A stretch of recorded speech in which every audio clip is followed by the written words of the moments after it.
Hello friends, I am doctor Pallav Jain, consultant neurologist, Max hospital Bathinda.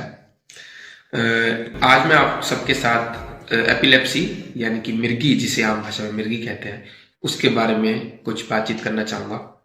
और मेरी कोशिश ये है कि मैं इस सब्जेक्ट के बारे में आम मासिस के अंदर, आम लोगों के अंदर कुछ अवेयरनेस बढ़ा सकें, और इसके बारे में जो मिथ्स हैं, जो गलत फहमियाँ सोसाइटी में हैं, उनको हम थोड़ा क्लियर कर सकें, वो डाउट्स लोगों के क्लियर कर सकें।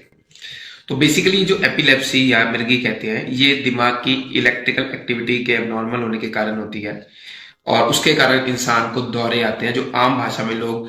Involuntary movements of upper limb lower limb, मतलब हाथ पैर का एकदम से हिल जाना, बेहोश हो जाना, और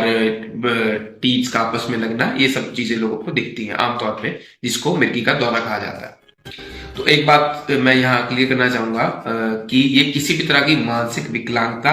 या कोई मानसिक रोग नहीं है। ये पूर्णतः न्यूरोलॉजिकल प्रॉब्लम है, और इसको हम ठीक कर सकते हैं। तो लोगों के मन में काफी मैंने देखा है होता है कि भाई मिर्गी होती क्यों है या एपिलेप्सी होती क्यों है। तो बहुत से केसेस में हमें इसका कारण नहीं भी मिलता है, लेकिन कुछ केसेस जैसे कि सिर में चोट लगने के कारण,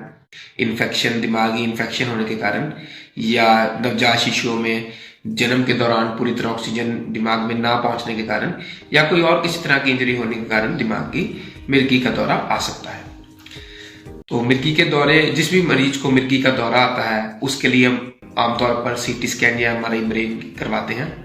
और साथ में ईजी टेस्ट करवा के हम उस दौरे को आइडेंटिफाई, या किस तरह का मिर्गी का दौरा है, या उसमें कितनी देर तक दवाई चलनी है, या किस कारण हुआ है, इसके बारे में पता लगाया जा सकता है। अब अगर किसी को मिर्गी का दौरा आता है तो उसको क्या सावधानियां बरतनी चाहिए, या उसको क्या चीजों का ध्यान रखना चाहिए। सबसे पहले तो अगर किसी इंसान को मिर्गी का दौरा या एपिलेप्सी है, तो उसको अपने नजदीक के न्यूरोलॉजिस्ट से मिलकर अपनी जो ट्रीटमेंट है, लाइन है, उसको समझना चाहिए, और उसको कंप्लीटली अच्छे से स्टार्ट करना चाहिए,